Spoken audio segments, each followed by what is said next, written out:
5 फरवरी को दिल्ली में assembly election है और 8 फरवरी को ये तय हो जाएगा कि दिल्ली का सुल्तान कौन बनेगा।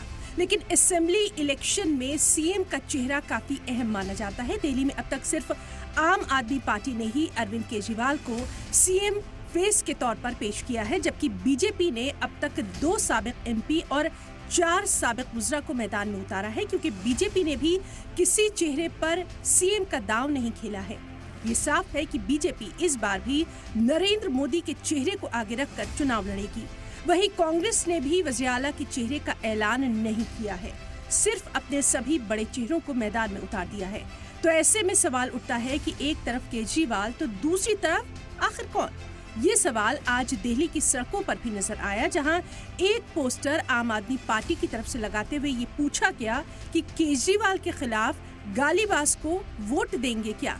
दूसरी जानिब किसी पार्टी का जिक्र तो नहीं था, लेकिन जो सवालिया निशान लगाया गया था उसका रंग बीजेपी के चुनावी निशान से मिलता नजर आ रहा था।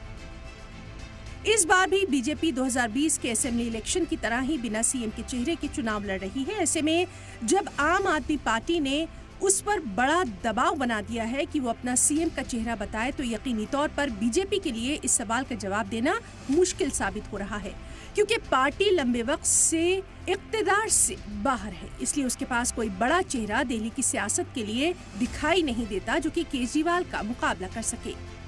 दिल्ली की जनता जानना चाह रही है कि भारतीय जनता पार्टी का मुख्यमंत्री कौन होगा। सारा प्रचार मोदी जी के नाम पे हो रहा है। मोदी जी तो दिल्ली के मुख्यमंत्री हो नहीं सकते। अगर मोदी जी नहीं होंगे तो क्या रमेश बिधूड़ी होंगे, जो सिर्फ लगातार दिल्ली की महिलाओं को गालियां दे रहे हैं। कभी आतिशी जी के पिताजी पे वो भद्दे भद्दे शब्द बोल रहे हैं। बिधूड़ी जी होंगे या और कौन होगा। सुनने में आ रहा है कि इनके सारे बड़े नेता मीनाक्षी लेखी वगैरह सब चुनाव लड़ने के लिए तैयार नहीं है। वो कह रहे हैं अगर हमें हारना है तो चुनाव ही क्यों लड़ेंगे।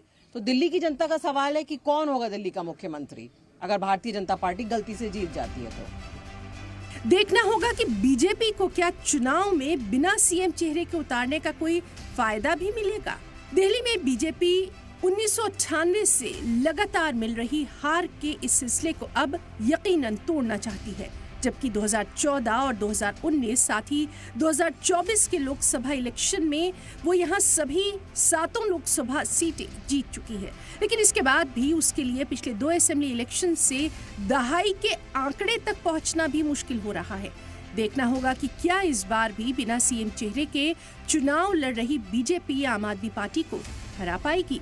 देखिए, भारतीय जनता पार्टी में एक गाली गलौज ट्रेनिंग इंस्टीट्यूट चलता है।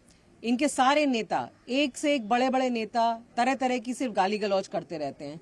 जब खुद प्रधानमंत्री जी 100 करोड़ की गर्लफ्रेंड और इस तरह के बयान देते हैं तो रमेश बिधूड़ी क्या हैं। और रमेश बिधूड़ी ने पहले माइनॉरिटीज के खिलाफ बयान दे चुके हैं संसद में। उसके बाद लगातार वो दिल्ली की महिलाओं के खिलाफ बोलते आ रहे हैं। ऐसे लोगों को तो भारतीय जनता पार्टी से निकाल के फेंक देना चाहिए। दिल्ली की महिलाओं को आपका वोट चाहिए, लेकिन दिल्ली की महिलाओं को आप इस तरह अपमानित करते रहेंगे रोज। आम आदमी पार्टी पानी, बिजली, सड़क, तालीम के शोबे में उसकी सरकार की तरफ से किए गए कामों को लेकर तो लोगों के बीच जा ही रही है, लेकिन इस सवाल को भी वो जोर शोर से उठा रही है कि बीजेपी के पास दिल्ली में वज़ीर आला का कोई चेहरा नहीं है। तो सवाल ये उठता है कि 2020 को छोड़कर अक्सर सीएम का चेहरा तय करने वाली बीजेपी इस बार ऐसा करने से आखिर हिचक क्यों नहीं है। बीजेपी सेंटर समेत 20 रियासतों में इक़्तिदार पे है, लेकिन पिछले 27 साल से दिल्ली के इक़्तिदार में वापसी नहीं कर पा रही। ये तो इलेक्शन के नतीजों के दिन पता चलेगा कि किस पार्टी पर अवाम ने ज्यादा भरोसा किया है। ब्यूरो रिपोर्ट, सलाम टीवी।